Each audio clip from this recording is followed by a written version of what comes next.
हरिओम. अर्जुनानी श्रीकृष्णापुढं असं काही तत्वज्ञान उभं केलं की कोणत्याही सर्वसामान्याला अर्जुनाची बाजू भगवंतापेक्षा सुद्धा काकणभर अधिक उचित वाटावी. अर्जुन म्हणतो, जरी वध करी गोत्रजांचा, तरी वसवटा होऊनी दोषांचा, मग जोडीलासी तू हातीचा, दूरी होसी. माझ्या आप्तेष्टांचाच वध करून पापाचा धनी जर झालो, तर माझ्या हाती जो तू लागलेला आहेस तो दूर होणार, असा अर्जुनाला महद खेद होतो. अर्जुनाचा हा विषाद हेच गीतारूपी तत्वज्ञानाचं बीजारोपण आहे. इथं अर्जुन म्हणजे तुमच्या आमच्यासारखा सामान्य जीवांचा प्रतिनिधी आहे हे लक्षात घेणं आवश्यक आहे. तो पारमार्थिक ज्ञानाच्या चुकीच्या संकल्पना वागवणारा असा आहे, पण तरी त्याची भक्ती अमोघ आहे, बिनतोड आहे. त्याचं कृष्णप्रेम अवर्णनीय आहे आणि हाच एक प्रकारे आपल्याला संदेश आहे.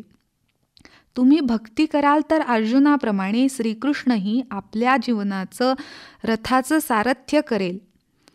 अर्जुनानं आधी भक्ती केली, भगवंतावर दृढ श्रद्धा निष्ठा ठेवली, म्हणून त्याला हे अमोघ ज्ञान प्राप्त झालं, हे अवश्य लक्षात ठेवावं. अर्जुनाच्या जीवनात समस्या निर्माण झाली. निर्णय घेण्यास असमर्थ झाल्यावर तो श्रीकृष्णरूपी सद्गुरूला शरण गेला आहे. हीच वेळ आहे सद्गुरूला शरण जाण्याची. सुख आणि समाधान जे मनःशांती प्रदान करेल अशा अमूल्य ज्ञानाचा ठेवा फक्त संत सद्गुरूंकडे असतो. ज्ञानेश्वरीच्या 2ऱ्या अध्यायात सर्वप्रथम अर्जुनाच्या विषण्ण मनस्थितीला पाहून श्रीकृष्ण परमात्मा अर्जुनाची वीरवृत्ती जागी करतात. तुझ्यासारख्या क्षात्रतेजानी झळकणाऱ्या धगधगीत तेजोनिधीला या मोहासक्त विचारांचं ग्रहण शोभनीय नाही.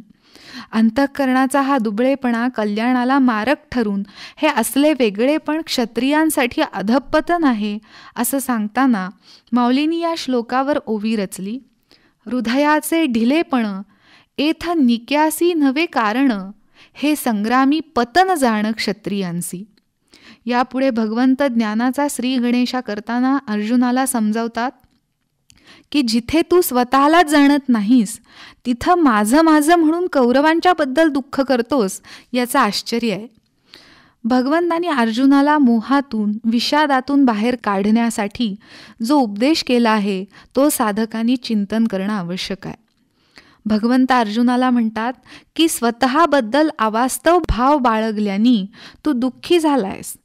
आपण कुणीतरी जगातला एक फार मोठा भाग आहोत असं तुला वाटतंय. आपल्या नसण्याने या जगाचं फार नुकसान होईल अशी तुझी समजूत झाली आहे. पण वस्तुतः हे विश्वचक्र सतत चालू असून कुणाच्या असण्यानी किंवा नसण्यानी या जगामध्ये काहीच फरक पडत नाही, कारण ही विश्वरचना अनादी आहे. शत्रुपक्षातील जनांना तू मारलं तरच ते मरणार असं वाटणं म्हणजे अप्रत्यक्षपणे या विश्वातील जन्ममृत्यूचं चक्र आपल्यामुळेच चालू आहे असं वाटणं नाही का? भूतमात्रांचं जगणं मरणं हे परमात्म सत्तेने चालतं. किंबहुना जो तो आपल्या कर्माने जगतो मरतो. ईश्वर सर्व भूतांना त्यांच्या प्रारब्ध कर्माप्रमाणे फिरवतो.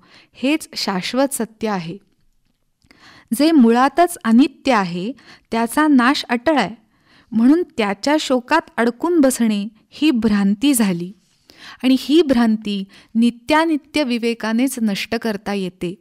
हाच बोध भगवंत अर्जुनाला कसा करतात हे पुढील चिंतन प्रवाहात पाहू. तोपर्यंत रामकृष्ण हरी.